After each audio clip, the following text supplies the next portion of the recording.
தமிழக சட்டப்பேரவையின் இன்றைய நிகழ்வுகள் குறித்து செய்தியாளர் பாஸ்கரன் வழங்க கேட்கலாம். பாஸ்கரன் வணக்கம். இன்றைய நிகழ்வுகள் குறித்து சொல்லுங்க.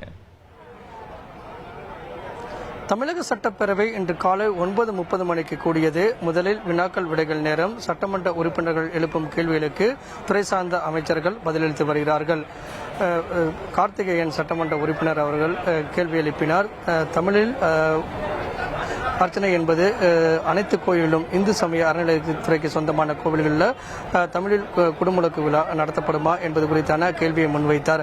அதற்கு பதிலளித்து இந்து சமய அறநிலையத்துறை அமைச்சர் சேகர் பாபு அவர்கள் மருதுமலை, கோவை மாவட்டத்தில் இருக்கக்கூடிய மருதுமலை கோவில் உட்பட 22 கோவிலில் இன்று குடமுழுக்கு நிகழ்ச்சி என்பது நடைபெறுகிறது.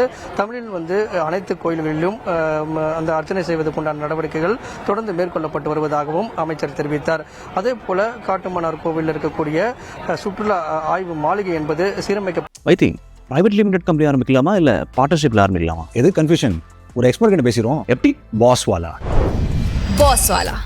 பி தி பாஸ் படுமா என்பது குறித்தான கேள்வியை சிந்தனை செல்வன் அவர்கள் முன்வைத்தார். அதற்கு பதிலளித்து பேசிய அமைச்சர் துரைமுருகன் அவர்கள் அதில் தொடர்பான பதில் சுற்றுலாத்துறை அமைச்சர் தான் அளிக்க வேண்டும். இருந்தபோதும் அந்த காட்டுமன்னார் கோவில் டெல்டா பகுதியாக அறிவிப்பு தொடர்பான அறிவிப்பு என்பது விரைவில் வெளியிடப்படும் என்பது தொடர்பான உறுதியை பேரவையில் தெரிவித்தார். தளி தொகுதியில் குடியிருப்பு பகுதியில் வனவிலங்குகள் புகாதவாறு இரும்பு வட கம்பிகள் அமைப்பது தொடர்பான நடவடிக்கை மேற்கொள்ளப்படுமா என்பது தொடர்பான கவன ஈர்ப்பை 2 சட்டமன்ற உறுப்பினர்கள் கொடுத்திருக்கிறார்கள், ராமச்சந்திரன் மற்றும் மாரிமுத்து. அதற்கு வனத்துறை அமைச்சர் பொன்முடி அவர்கள் இன்று பதிலளிக்க உள்ளார். இன்று சட்டம் மற்றும் நீதி நிர்வாகம் துறை மீதான மானிய கோரிக்கை விவாதங்கள் நடைபெற உள்ளது. அதன் இறுதியில் சட்டத்துறை அமைச்சர் ரகுபதி அவர்கள் பதிலளிக்க உள்ளார். தமிழக சட்டப்பேரவை இன்று காலை 9:30 மணிக்கு தொடங்கி நடைபெற்று வருகிறது.